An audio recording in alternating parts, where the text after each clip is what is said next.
Comment ne pas perdre un deal à cause du prix? Bonjour à tous, j'espère que vous allez bien et je vous souhaite la bienvenue sur la première chaîne de vente sur YouTube où on ne parle pas de technique de vente, mais on parle bien du seul et unique fonctionnement logique, naturel et humain des 4 paramètres les plus importants pour un acheteur pour pouvoir obtenir sa confiance. Vous êtes sérieux en me demandant que je vous explique comment faire pour ne pas perdre un deal à cause du prix? Vous êtes vraiment sérieux? Seul conseil que je peux vous donner pour ne plus perdre un deal à cause du prix est surtout de ne pas faire comme a fait le meilleur conférencier de motivation commerciale, Michael Aguilar, lorsqu'il est venu assister à une de mes conférences, et surtout de ne pas inverser dans votre compréhension du fonctionnement logique, naturel et humain de la confiance pour pouvoir réussir à vendre l'élément du prix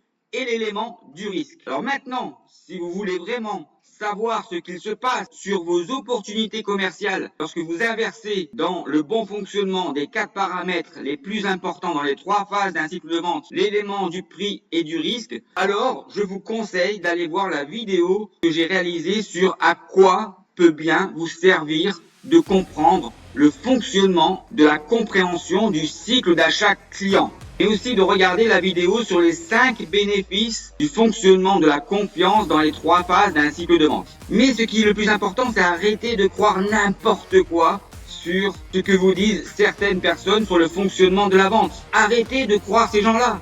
Arrêtez de croire les personnes qui vous disent que la vente est complexe. Arrêtez de croire que pour réussir à vendre, il faut savoir écouter. Arrêtez de croire que la vente commence quand un client dit non. Arrêtez d'écouter les personnes qui vous parlent d'amour client. Arrêtez de croire ces personnes-là. Je suis sûr que parmi les arguments que je viens de vous citer, peut-être que celui qui vous a le plus choqué, il suffit de savoir écouter vos clients pour réussir à vendre. Je suis sûr que cet argument vous a le plus choqué. Et pourtant, quand je pose la question aux personnes qui m'expliquent qu'il faut savoir écouter pour réussir à vendre, je leur pose une simple question à laquelle ils ne savent pas répondre. Expliquez-moi, c'est-à-dire que lorsque vous avez perdu un deal, cela veut dire que vous avez moins bien écouté un prospect. Et là, ils n'ont aucun argument parce qu'ils ont moins bien écouté un prospect pour pouvoir réussir à vendre. Mais ce qui me choque le plus, c'est que ces personnes-là m'envoient des mails, me demandent sur LinkedIn en message privé de leur envoyer